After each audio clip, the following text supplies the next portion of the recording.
The latest developments on this Diddy case are crazy.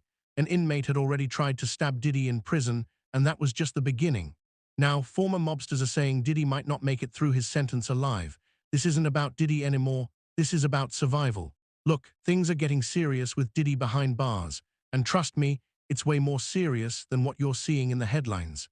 Sean Diddy Combs was stoic as the judge handed down his 50-month sentence. That's more than 4 years. As you might already know, Diddy was sentenced to 50 months in federal prison. That's just over 4 years. He's already been locked up for 13 months. But here's the thing, the real danger is just starting now. Most people think he got off easy, but former criminals and ex-M mobsters are saying something completely different. They're saying he might not survive this. So here's what we're going to cover today. First of all, let's talk about why former gangsters say Diddy is a prime target. The stabbing attempt that almost ended everything, where he's going next, and why that specific prison matters, and what his life will really look like for the next few years and what he is yet to face.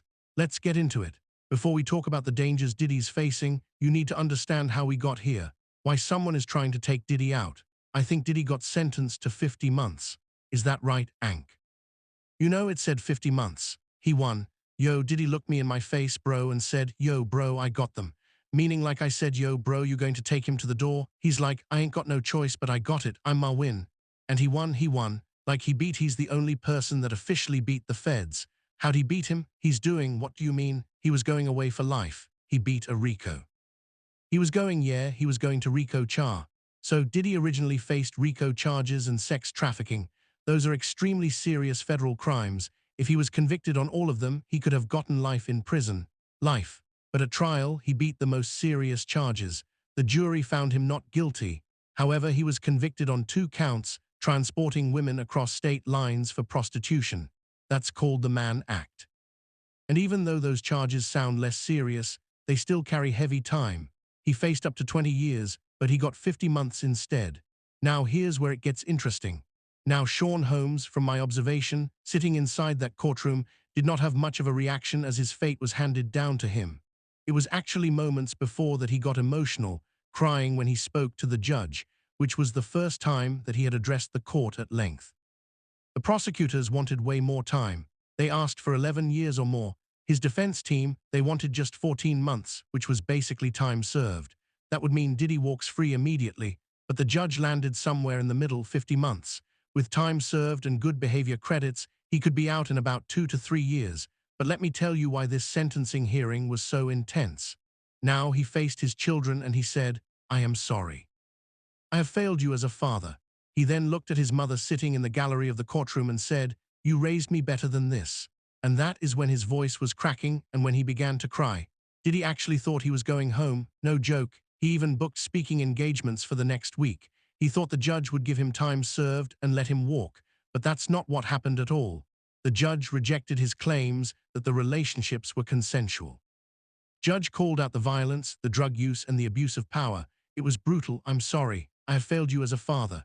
He then looked at his mother sitting in the gallery of the courtroom and said, you raised me better than this.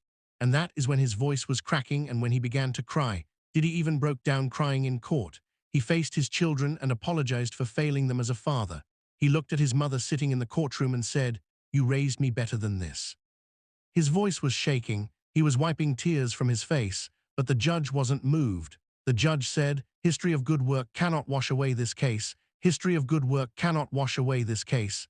He said that he used his abuse to get your way, and then added, you used your abuse to get your way. So that's the context. Diddy beat life in prison, but he's still facing years behind bars. Now the real problems are starting because now he will be shifted to a new place where things will be dangerous for him. Okay, this is the part that's going to shock you. And honestly, when I first read about this, I couldn't believe it was real. After an inmate tries to stab P. Diddy and is stopped by the guards.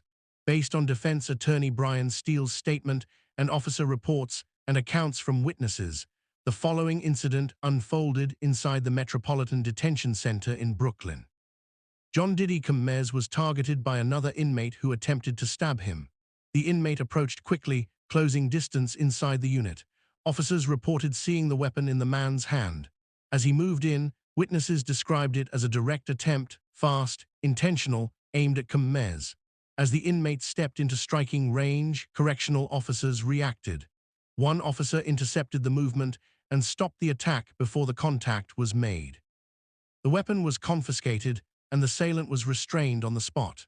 Holmes was pulled back under guard protection and removed from immediate danger. Reports confirmed that the attack did not land, but the intent was clear. Officers logged it as a near stabbing, with his attorney still stating in court that Gomez had been nearly stabbed by another inmate during his time at MDC Brooklyn.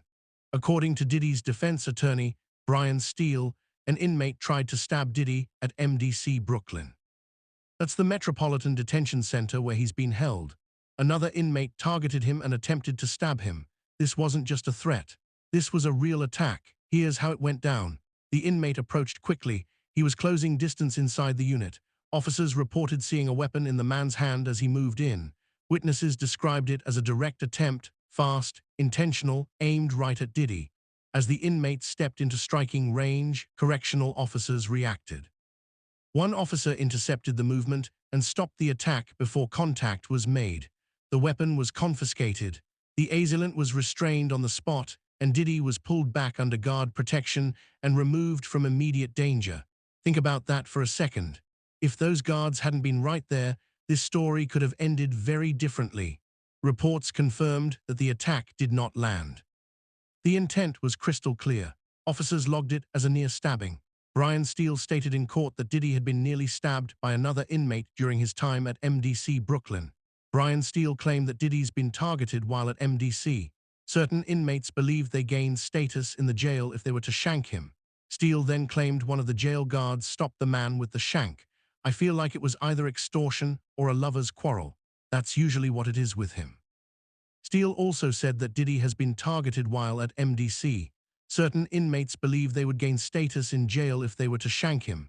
One of the jail guards stopped the man with the shank just in time. So why is this happening? Why would inmates want to take out Diddy? Let's talk about that. Here's the harsh reality. In prison, your fame doesn't protect you. Your money doesn't protect you. And in some cases, it actually makes you more of a target. Usually what that means is a dude like him, the worst thing in the world could have happened to him. He got revealed for who he truly is, and he loses all respect and status with inmates alike. You know, money cannot buy respect. Dudes could play up under him and act like, hey, you know, like they're trying to be in a relationship with him, and next thing you know, he's being extorted or dude tries to stab him, whatever it is. Let me break down what's happening to Diddy right now. The worst thing that could happen to someone like him is exactly what's happening. He got revealed for who he truly is. He loses all respect and status with inmates. Money cannot buy respect in prison, period. But here's where it gets complicated. Some inmates might play up under him. They might act like they're trying to be in a relationship with him or be his friend. But next thing you know, he's being extorted or someone tries to stab him. You can't tell who's real and who's dangerous. Now I want you to hear what a former mobster said about this. And honestly, it gave me chills. Guys in the mob did some terrible, terrible things. The murders were gruesome and violent and painful, and they served a purpose. They were meant to terrify people into staying in line, right? Compare that to the things that you've heard alleged from the witness stand and testimony under oath from a lot of these young women and some of the young men who were his assistants. Compare the guys in the mob to the stuff you're hearing alleged against Diddy. If we did that in the mob, we would be killed for it. We would never touch women and children and stuff like that. So that's against our rules, our principles. We would never get away with something like that. There was a guy, Roy Dio and Gaspipe, who almost became serial killers, killing for no reason, and they were killed.